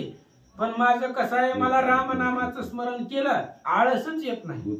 मला भगवंताचं भजन आठवलं, मुखामध्ये रामाचं नाव घेतलं की मला कंटाळा श्रम येतच नाही, असं हनुमान बोलतात. ज्यासी नाही नामी विश्वास, त्यासी बाधी श्रम शोक त्रास. श्रीरामाचा निज दास, श्रमाचा लेश मज नाही. अरे रामावरती विश्वास पाहिजे, राम नामावरती विश्वास पाहिजे. ज्याचा राम नामावरती विश्वास नाही त्याला त्रास होतो, त्याला कंटाळा येतो, त्याला आळस येतो, त्याला दुःख होतं. कोणाला? ज्याचा विश्वास राम नामावरती नाही. आणि ज्याचा राम नामावरती विश्वास आहे म्हणून अनुसरुणी बाणासी आला नंदीग्रामासी, जे ते भरतासी निवास. हे नको बोलाय, पुढे आपल्याला ऐकायला भेटत. मोठी मोठी थोर ज्ञानी लोक येतील हे सांगायला, एवढंच सांगायला. आणि असं असणारा नामावरती विश्वास, नामावरती अनुसरण केलं होतं हनुमंतानं. अनुसरुणी बाणासी, शब्द बाणासीच आहे पण त्या बाणावर रामनाम होतं. तसं ज्याला ज्याला नामावरती विश्वास आहे त्याला त्याला श्रम आळस कंटाळा बाधत नाही. हनुमान बोलतात, ऐकोनी हनुमंताचे वचन, मैनंद्रीस आले रुदन. भाग्य अभागी मी परिपूर्ण, हनुमंत चरण अप्रायी. हनुमंताचं बोलणं ऐकल्याबरोबर पर्वत रडू लागला. महाराज रामाचा भक्त आहे आणि आपल्या दारातून चाललाय पण आपल्याला सेवा करता येत नाही. हरिभक्ताची पाय आपल्या घराला लागत नाहीत, आपल्याकडं आपला उद्धार होणार नाही, याचं दुःख पर्वताला वाटलं, रडू लागला. पर्वताचा खेद देखोन, हनुमंत बोलला वचन. तुझे न घे फळ मूळ जीवन, अंगुली स्पर्शन तुझ न करी. आणि त्यावेळेस हनुमंतानं पर्वताची सप्रेम बोली. त्याने हनुमंताची कृपा आली. हनुमंताला कृपा आली कारण हनुमान साधू आहे, संत आहे. साधू संताला कृपा येत असते दीनजनाची. पर्वताची कृपा आली. हनुमंताने सांगितलं, हे बघ म्हणले, तुझे मला कुठल्याच प्रकारचे भोग उपचार नकोय, फक्त पायाचा अंगठा तुझ्या असणाऱ्या पर्वतावरती टेकवतो, तेवढंच तुझी काही सेवा मानून घे. ऐका, पर्वत म्हणे हनुमंता, कृपेने हात ठेवी माता. इतके न मी सनातता, आणि सर्वता मागे ना. पर्वत सांगू लागला हनुमंताला, महाराज फक्त कृपाहस्त ठेवा. संताचे पाय किंवा हात जर लागलं किंवा संताला आलिंगन दिलं की त्याला असणारं शरीर पावन होतं. आणि त्याच्यामुळं तुम्ही पाय ठेवला, हात ठेवला तरी सुद्धा आमचं कल्याणच होईल असं पर्वत सांगू लागला. तव इंद्र म्हणे मैनंद्री झालासी हनुमंता साकारी तुझ मी सर्वता न मारी समुद्र बाहेरी सुरे विचरे. आणि इंद्राने सांगितलं होतं त्या पर्वताला मारायला होता तेव्हा इंद्राने सांगितलं आता हे बघ राम भक्ताची सेवा केली, सेवा जरी नाही केली, सेवा करण्याची भावना दाखवली तरी पाण्याच्या बाहेर आल्यानंतर ना मी तुम्हाला मारणार नाही.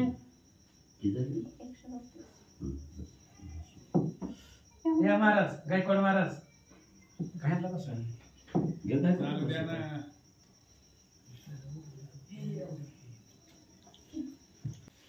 श्री गणेशाय नमः, श्री पांडुरंगाय नमः, श्री प्रभू रामचंद्राय नमः.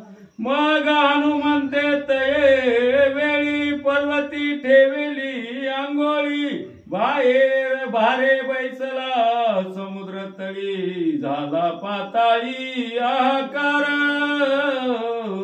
आणि मग पर्वताची बोली, प्रेमाची बोली हनुमंतानं ऐकली. हनुमंतानं आपल्या पायाचं वज, अंगठ्याचं वज पर्वतावरती ठेवलं. त्याच्यामुळं पर्वत दाबला गेला पाण्यामध्ये आणि एवढा दाबला की पाताळापर्यंत तो पर्वत दाबला फक्त पायाच्या अंगठ्याच्या वजानं असं सांगतात. पण गमनती पर्वतावरी अतिशय भार पडला भारी करील सप्त पाताळ चुरी नवनागांतरी हाहाकार. आणि पाताळामधले जे साप होते ते साप बोलू लागले पर्वतावर काहीतरी भयंकर वज पडलंय आणि पर्वत दाबला गेलाय, तो दाबलाय खाली पण त्रास आपल्याला व्हायला लागलाय. सप्त पाताळाचं त्या ठिकाणी रांगोळी करली की काय असं नागांना तळमळ वाटू लागले. रांगोळी ठेविताची श्री पर्वत बुडाला सागरी कपी बैसता जरी वरी तय होता चकचुरी निर्नाम. आणि हनुमंतानं फक्त अंगठ्याचं वज पर्वतावरती ठेवलं, पर्वत पाताळात गेला फक्त अंगठ्याच्या वजानं. जर हनुमान बसला असता तर पीठ झालं असतं पर्वताचं. पर्वत होता असं नावच संपलं असतं त्याचं. त्या पर्वताची रांगोळी केली असती जर हनुमान बसले असते तर. फक्त पायाच्या अंगठ्याच्या वजानं पर्वत पाताळामध्ये दाबला गेला एवढं सामर्थ्य हनुमंताचं आहे. येते की करोनिया ख्याती पुढे चालिला मारुती ब्रह्मादिका विस्मय चित्ती जय जय करीती सुरसिद्ध. अशा पद्धतीने एवढी ख्याती हनुमंतानं केली आणि समुद्रावरून पुढे उड्डाण हनुमंतराय करू लागले. ब्रह्मादिक देवाने हनुमंताची ताकद पाहिली, आश्चर्य वाटू लागला. इतकी करोनिया ख्याती पुढे चालिला मारुती उलंगावया पांपती शीघ्र गती निघाला. एवढी ख्याती केली. पहिलं ही पर्वताचं जे काय असणार संकट आहे किंवा पर्वताचं जे काय मान सन्मान राखायचं म्हणून केलेलं हनुमंतानं समुद्रातलं प्रथम चरित्र एवढं केलं आणि पुढे सीता शुद्धीसाठी हनुमंत उड्डाण करतात. देवदानव अवघे जण ते हनुमंताचा मार्ग रोधून करावया चालिले विघ्न तेही कथन अवधार. आणि आता देव लोक महाराज, देव लोकांनी ठरवलं बघू हनुमंताची ताकद किती आहे. काही गरज होती का? चाललाय कोणासाठी? त्याचा संसार होता का लंकेमध्ये? देव लोकांची बांधवडी सोडायला चालला होता हनुमान आणि देव लोक म्हणले बघूच कसा जातय. ही आपलीच आपल्याला अडचण करत असतात महाराज. आपल्याला पुढे जायला थांबवण्यासाठी परक कोणीच नसतंय. कोण आडवं येतं? आपलंच असतंय. त्याला वाटतंय फक्त आपल्यापेक्षा मोठं होऊ नये, बाकी किती मोठं जरी झालं तरी चालतंय, माझ्यापेक्षा मोठं होऊ नये असं आपल्याला वाटत असतं म्हणून आपलीच लोक आपल्याला आडवी येतात. तसं देव लोकांनीच हनुमंताला संकट निर्माण केलं. कसं केलं ऐका.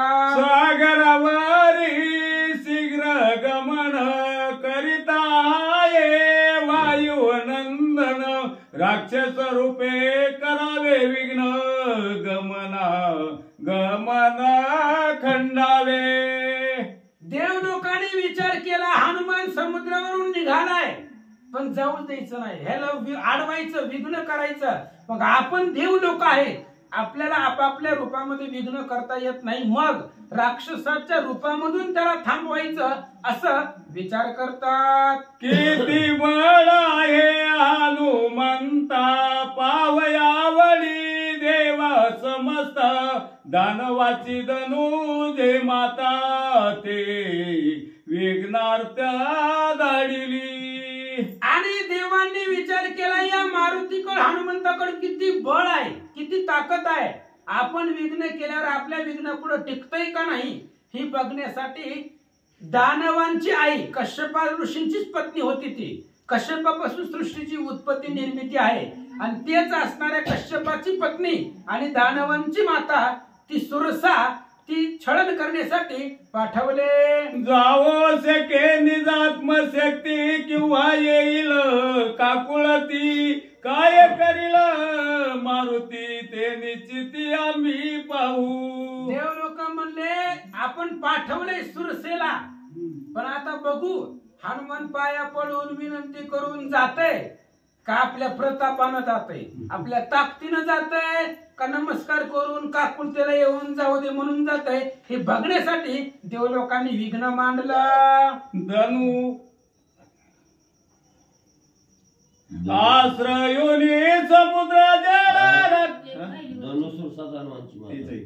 धनुसूर साधनवाची माता, कपट तेजस तेजत, ऐकोनिया देवाची कथा, विघ्न हनुमंता करू आली. आणि धनु देवांची दैत्यांची असणारी दानवांची आई होती, राक्षसांची आई धनु, आणि तिला देव लोकांनी सांगितलं जाऊन हनुमंताला अडवा, हनुमंताला विघ्न करा. देव लोकांचं ऐकून सुरसा हनुमंताला थांबवण्यासाठी आले. आश्रयोनी समुद्र जळ राक्षसी झाली विकराळ, मुख्य पसरोनिया कराळ, कपी तत्काळ गिळो आली. आणि ती राक्षसी आली महाराज, भयंकर तोंड पसरलं तिनं, आपलं जाबाड तोंडाचं पसरलं आणि हनुमंताला गिळण्यासाठी आली. म्हणतात येणे मागे जे जे येती ते ते माझे भक्ष्य निश्चिती, तुझ मी गिळी न पुषे युक्ती रिग मुका प्रति वानरा. आणि ती असणारी सुरसा मोठं तोंड पसरलं आणि सांगू लागली ह्या समुद्रामध्ये जे जे येतील ते ते आपलं खाद्य आहे, त्याच्यामुळे तुलाही मी खाऊन टाकील असं ती सुरसा बोलू लागली. सुदिशी जातो लवला हे श्रीराम कार्याची साध्य होय, विघ्न न करी ओ माये तुझे पाय वंदितो. हनुमंताने सांगितलं, आई म्हटलं महाराज तिला, आणि सांगितलं आई साहेब आम्हाला आडवं येऊ नका, आम्ही रामायणाला चाललोय, रामचंद्राच्या कार्याला चाललोय, त्याच्यासाठी आडवं येऊ नका, तुमच्या पाया पडतो, आम्हाला विघ्न करू नका, सीतेच्या शुद्धीसाठी चाललोय, रामचंद्राला आनंद देण्यासाठी चाललोय, त्यामुळे अडचण निर्माण करू नका असं सुरसेला विनंती पूर्वक हनुमान बोलतात. भोजना निवारे सुनीता, तो सज्ञान अतिमूर्खता, कैसा राम कैसी सीता, तुझ मी आता भक्तीन. सुरसेने सांगितलं हे बघ म्हणले मला लागले भूक आणि माझी जेवणाची वेळ झाली, मला टाइमच्या टाइमाला खायला काहीतरी लागतंय, आता तुझं जर ऐकत बसले तर कोण राम कोण सीता. त्याच्यामुळे आता मी काय बघत बसणार नाहीये, झालं टाइम झाला की आम्हाला खायला लागतंय, आता आहे यांच्यामध्ये, आणि त्याच्यामुळं तुझं ऐकणार नाहीये मी आता असं ती सुरसा बोलू लागले. आपुले चुकवावया मरण पद सांगसी ब्रह्मज्ञान, सुदेने निमालिया प्राण, सुकृत कोण भोगिल. आणि त्यावेळी सुरसा सांगू लागली तुला तुझ्या जीवाची टेन्शन आलंय, तुला जर तुझा जीव जाईल अशी भीती वाटायले, स्वतःचा जीव वाचवण्यासाठी तू आम्हाला आता ज्ञान सांगायला, त्यामुळे मी क्षुधित आहे, आणि मी जर आता भुकेने मेले तर पुढचं कोणी काय बघितलंय, त्यामुळे ती सुरसा बोलू लागली. राक्षसी पसरिले वदन, हनुमंत झाला एक योजन, येरी मुख पसरिले देवगुण, दस योजन कपी झाला. आणि त्या असणाऱ्या राक्षसीनं आपलं तोंड पसरलं 1 योजन. जाबाड तिनं असणारं तोंड वाढवलं. हनुमंत सुद्धा त्या ठिकाणी आकाशामध्ये वाढवले. 10 योजन ते असणाऱ्या सुरसेनं तोंड वाढवलं. तेवढेच हनुमान त्यांचं शरीर वाढू लागलं. मूक पसरी योजने 20 हनुमंत झाला योजने 30 येरी पसरिले 40 कपी 50 होऊ सरला. आणि त्या सुरसेने 20 योजन तोंड आपलं वाढवलं. हनुमंतानं आपलं शरीर 30 योजन एवढं आकाशामध्ये त्या ठिकाणी वाढवलं गेलं. 40 योजन सुरसेनं तोंड पसरलं. हनुमंत 50 योजन आपलं शरीर शत वाढवलं. योजने पसरी वक्रत हनुमंत झाला अंगुष्ठा मात्र मुखी रिगाया सत्वर नभी सुरवर देखती. हे देव लोक बघत होते हनुमान काय करतय हे बघत होते. आणि त्या असणाऱ्या सुरसेनं 100 योजन आपलं जाबाड तोंड आपलं एवढंच होतंय. तिनं 100 योजन पसरलं होतं महाराज. एवढं पाण्यापासून आकाशापर्यंत तोंड तिनं वाढवलं. हनुमान म्हणलं आता वाढायचं नाही. अंगठा एवढा झाला हनुमंत आहे. सूक्ष्म स्वरूप धारण केला आणि तिच्या तोंडामध्ये प्रवेश केला. देव लोकांनी पाहिलं. देव म्हणती हनुमंता सुरेशन गेलिले तत्वता शुद्धी करणे राहिली सीता ती मूर्खता मी केली. देव लोकांना आता अवघड वाटलं महाराज. जर रामाला कळलं आपल्याच माणसानं त्या ठिकाणी विघ्न केलेलं आहे तर राम ईश्वरांचा राज आहे. रामाला जर कळलं तर राम आपल्याला ठेवील का? देव लोकांना वाटलं जी केलंय ती चुकीचं केलं. या सुरसेनं हनुमंताला गिळून टाकलं. सीता शुद्धी राहिली. आपण आपल्याच पायावर दगड हाणून घेतला असं देवांना वाटू लागलं. हनुमंते शीघ्र करिता गमन आम्ही का करविले विघ्न आम्ही कोपेल श्री रघुनंदन स्वर्गी सुरगण धाकती. देव लोकांनी विचार केला हनुमान चालला होता. आपल्याला कामधंदे नव्हती. उगीच चांगल्या कामाला आडवं चालला होता. चांगलं सीता शुद्धीला राम करायला आपण विघ्न केलं. ते सुरसेला पाठवलं. हनुमंताला मारून टाकलं. जर रामाला कळलं एकाच बाणामध्ये राम मारून टाकेल. हनुमंतरी गे राक्षस वदनी अंतरी पाता कश्यप पत्नी दानवाची सखी जननी माता सपत्न देवाची. आणि त्यावेळेस विचार केला हनुमंतानं. आतमध्ये पोटात गेल्यावर मारायचा विचार होता पण हनुमंतानं बघितलं आधी कोण आहे. कोणालाही मारायचं नसतं. हनुमंतानं पाहिलं हे कश्यप ऋषींची पत्नी आहे. राक्षसांची आई आहे आणि देवांची सावत्र आई आहे. त्याच्यामुळे हनुमंत मारण्याबाबतीत विचार करू लागले. पवन जो का माझा पिता त्याची हे सावत्र माता हिच्या करून ये गात हृदय हनुमंता मानले. हनुमंताने विचार केला आपला जो वडील आहे आपली पप्पा वारा आणि आपल्या असणाऱ्या वडिलांची सावत्र आई नात्याने विचार केला तर लांबून का होईना आपली आजी लागते. बरोबर ना? हा. त्यामुळे आजीला म्हातारीला मारायचं नाही. जेवढं आहे तेवढं तिला जगू द्या. तिला मारणं हनुमंताला योग्य वाटलं नाहीये. काय विचार कर राम कार्याचे त्वऱ्या करी त्वरणी गावे बाहेरी वानराची युक्ती भारी देखे कर्ण रंध्री निर्गम. आणि हनुमान तिच्या पोटामध्ये होता. तिला मारायचं नव्हतं. जर मारायचं असतं तर कुठूनही बाहेर निघाला असता. पोट फाडून काळी उपटून कसं बी बाहेर निघाला असता. पण तिला मारायचं नाही. म्हणून हनुमंतानं विचार केला हिच्या पोटात कवर थांबायचंय. आपल्याला लंकेत जायचंय. सीता मातेचा शोध घ्यायचाय. म्हणून मग बाहेर कुठून निघावा. रस्ता कुठून एखादी काय खिडकी वगैरे काय दिसली का बघितली तर कानामधून बाहेर जाण्याचा रस्ता. सरसा चाटी आवळे वानर दाटी तोंडी नाकडे मुकीचे मुकी हरपले किंवा गुंतले देशांतरी. आणि सुरसानं तोंड मिटवून घेतलं. दशांतरी तिनं असणारं तोंड मिटून घेतल्यानंतर मग पुन्हा असणारी जीभ चाटू लागली. ही वानराची चव कशी होती. खारट आंबट तुरट कसं लागतंय. मीठ जास्त झालंय कमी झालंय याच्यामध्ये काही तिला कळणाच गेलं महाराज. हनुमंतीच्या दाताला जिभेला लागलाच नाही असा विचार सरसा करू लागला. राक्षसी घेता वदन दांडोळी तव हनुमान निघे कर्णबिडी बोबोकार देता तुरबळी पिटली टाळी सुरवरी. आणि ते असणारी आपल्या मुखामध्ये जीभ अशी तोंडात फिरवून बघू लागली कुठं कुठल्या कोण्यामध्ये दाताच्या सांधीत पडलंय का दाड्यामध्ये अडकलंय कुठं कश बघू लागली ती जिभेनं. पण हनुमान दिसना तेवढ्यात कानामधून बाहेर आले.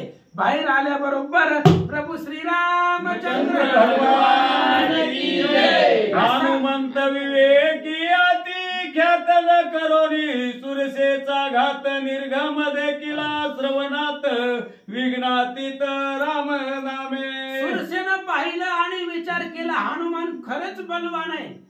हनुमंतानं आपल्याला मारलं नाही त्याला मारता येत नाही असं नाही. त्यानं जर ठरवलं असतं तर मारून टाकलं असतं पण आपल्याला वाचवलं आणि कानामधून निघून गेला.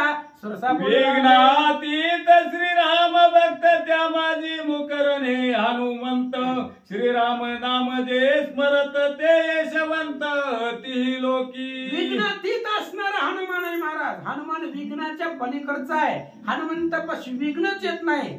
तो का म्हणे संकटाशी शरण जावे मारुतीशी. संकट आलं की हनुमंताच्या पाया पडायचे. विघ्न जवळच येत नाही. काय येत नाही तर नाम अतीत नाम रामचंद्राचं सदरीत नाव मुखामध्ये आहे म्हणून निघून गेला. सुमनी वर्षती देवा जय जयकार करीती सर्व हनुमंताचे लघु लागव अति अपूर्व ती मग देव लोकी. लोकांनी पाहिलं हनुमान निघून गेला. हातामध्ये फुलं घेतली हनुमंताच्या डोक्यावरती टाकला. जय जयकार करू लागले.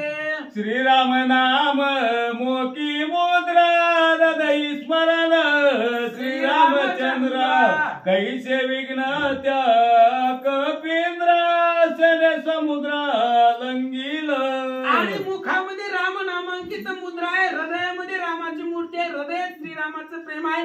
मुखामधून रामनामाची आवृत्ती सारखी बाहेर पडते. मग अशा राम भक्ताजवळ विघ्न कसं येईल. क्षणामध्ये लंकेमध्ये न करो माझा जीव घात हनुमंत निज बळे निर्मुक्त देखोनी सुरसा संतो पंत आशीर्वाद देत हनुमंता. आणि मग सुरसेने विचार केला मला मारलंच नाही आणि मारलं नाही म्हणून सुरसेला आनंद वाटला.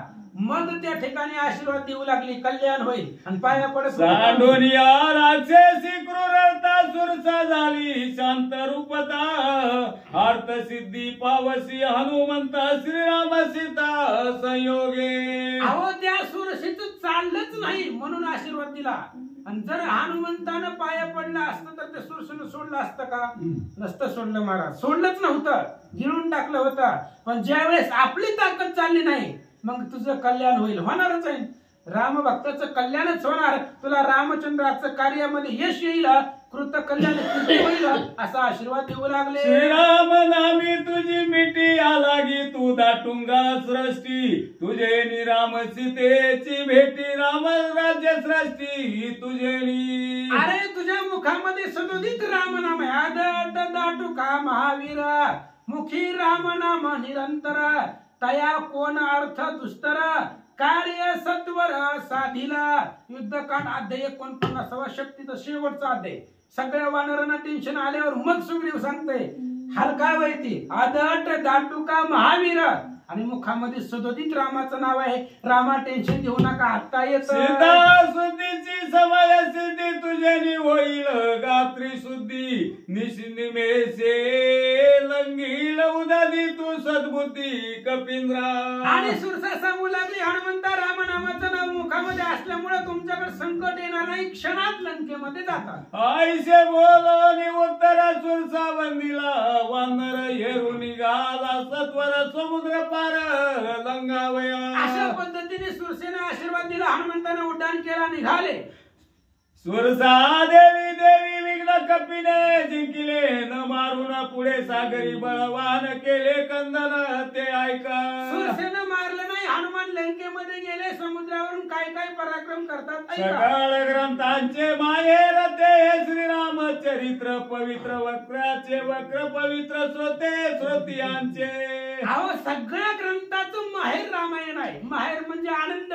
मुलीला आनंद माहेरामध्येच भेटतो तसं सगळ्या ग्रंथाचं माहेर घर म्हणजे रामायण आहे. इथं आलं की समाधान जीवाला भेटतं. स्वामी सेवेसी विकला प्राण ब्रह्मज्ञानाचे भूषण नवविधी भक्तीचे जीवन कपी कथन शिव वंदे. हनुमंताचं चरित्र महादेवाला सुद्धा वंदनीय आहे. स्वामी सेवाचा कार्यामध्ये सफळ आहे. मुखामध्ये रामाचं नाव आहे.